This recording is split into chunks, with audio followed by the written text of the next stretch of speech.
اعوذ باللہ من الشیطان الرجیم بسم اللہ الرحمن الرحیم شروع اللہ کے نام سے جو بڑا مہربان نہایت رحم کرنے والا ہے۔ ناظرین گرامی، آج ہم حضرت داؤد علیہ السلام کے بارے تفصیلی گفتگو کریں گے، تو جن دوستوں نے ابھی تک ہمارے چینل کو سبسکرائب نہیں کیا تو برائے کرم ہمارے چینل کو سبسکرائب کریں اور بیل آئیکن کو دبائیں تاکہ ہر آنے والی انفارمیٹو ویڈیو آپ تک بر وقت پہنچتی رہے۔ تو چلتے ہیں آج کے موضوع کی طرف۔ دوستو، حضرت داؤد علیہ السلام بھی بنی اسرائیل کے بڑے نبی گزرے ہیں۔ آپ کا ذکر قرآن پاک میں کئی جگہ آیا ہے۔ سورہ صاد میں خصوصیت سے نہایت تفصیل سے ملتا ہے۔ یہ سورت پارہ 23 میں ہے اور آپ پر آسمانی کتاب زبور نازل ہوئی تھی۔ حضرت موسیٰ علیہ السلام کے انتقال کے کافی عرصہ بعد بنی اسرائیل کے سرداروں نے اس وقت کے نبی سے کہا کہ ہم کو ایک بادشاہ کی ضرورت ہے جس کی سرداری میں ہم اللہ کے دشمنوں سے جنگ کریں گے۔ اللہ کے نبی ان کی حالت کو خوب جانتے تھے۔ پہلے انہوں نے انکار کر دیا کہ یہ لوگ بزدل ہیں، جنگ وغیرہ کچھ نہیں کریں گے، مگر جب قوم اور سرداروں کا اصرار بڑھا اور وہ نہیں مانے تو اللہ کے نبی نے فرمایا اللہ تعالیٰ نے تمہارے لیے طالوت کو بادشاہ مقرر کر دیا ہے۔ طالوت ایک غریب آدمی تھا۔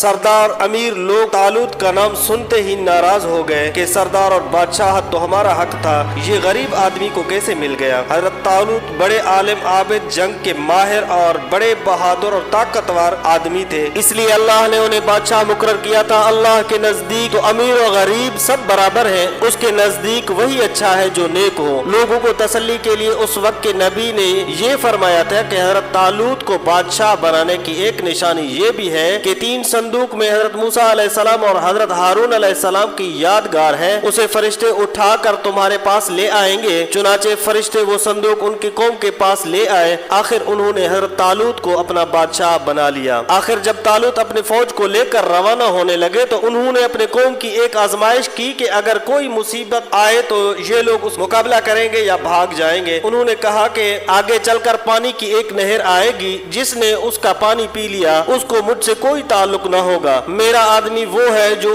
اس میں سے نہ پیے، زیادہ سے زیادہ 1 چلو پینے کی اجازت ہے۔ مگر جب نہر پر پہنچے تو چند لوگوں کے سوا سب نے خوب پانی پی لیا۔ جب نہر کے پار اتر گئے تو کہنے لگے ہم اپنے دشمن جالوت سے لڑنے کی طاقت نہیں رکھتے، مگر ان میں وہ لوگ جو ایماندار تھے، وہ جنہوں نے صرف 1 گھونٹ پانی پیا تھا، وہ پکار اٹھے کہ اکثر ایسا ہوتا ہے کہ اللہ کے حکم سے تھوڑی سی جماعت بڑی جماعت پر غالب آ جاتی ہے۔ اللہ ہمیشہ صبر کرنے والوں کا ساتھ دیتا ہے۔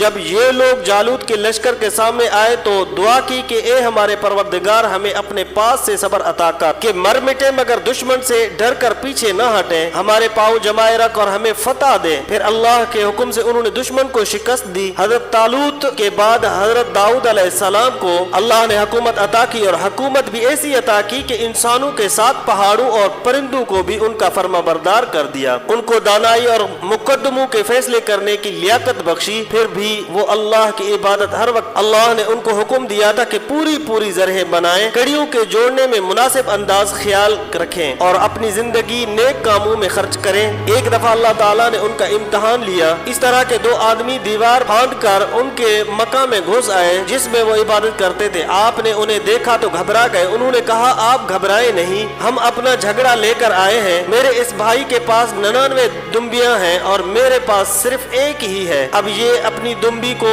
بھی لینا چاہتا ہے، آپ انصاف کے ساتھ فیصلہ کریں۔ آپ نے فرمایا جو تم سے دمبی مانگ رہا ہے اس میں یہ زیادتی پر ہے، اور اکثر شریک ایک دوسرے پر زیادتی کرتے ہیں، البتہ جو لوگ اللہ پر ایمان رکھتے ہیں اور نیک کام کرتے ہیں وہ اس زیادتی سے بچ جاتے ہیں، مگر ایسے شریک بہت کم ہوتے ہیں۔ جب یہ لوگ چلے گئے تو آپ کو خیال گزرا کہ اللہ نے میرا یہ امتحان لیا ہے۔ انہوں نے توبہ کی، سجدے میں گر پڑے اور اللہ کی طرف توجہ کی۔ اللہ تعالیٰ نے فرمایا اے داؤد ہم نے تمہیں اس زمین کا خلیفہ بنایا ہے، لوگوں میں انصاف کرنا اور اپنی خواہش پر نہ چلنا ورنہ اللہ کی راہ سے بھٹک جاؤ گے۔ حضرت داؤد علیہ السلام کے قصے میں ہم کو یہ سبق ملتے ہیں مسلمانوں کے بادشاہ کے لیے امیر ہونا ضروری نہیں، بلکہ اس کو عالم، طاقتور و بہادر اور لڑائی کے طریقے معلوم ہونے چاہیے۔ جیسے حضرت طالوت کو غریب آدمی تھے مگر یہ سب خوبیاں ان میں موجود تھی، اللہ تعالیٰ نے ان کو بادشاہ بنا دیا۔ دشمن سے لڑائی جیتنے کے لیے یہ ضروری نہیں کہ تعداد زیادہ ہو، مگر ضروری یہ ہے کہ ہمارا اللہ پر کامل یقین ہو، وہ ہماری مدد کرے گا۔ ہم موت سے نہ ڈریں اور اپنی امیر کی اطاعت کریں، ہمارے پاس کتنی ہی دولت آ جائے، یہاں تک کہ چرند پرند، پہاڑ، لوہا سب ہمارے تابع تابع ہو جائے، مگر ہمیں اللہ کو نہیں بھولنا چاہیے، دل کی خواہش پر نہ چلنا چاہیے، سب کے ساتھ انصاف کرنا چاہیے۔ اللہ تعالی ہمیں اور آپ کو عمل کرنے کی توفیق عطا فرمائے، آمین یا رب العالمین۔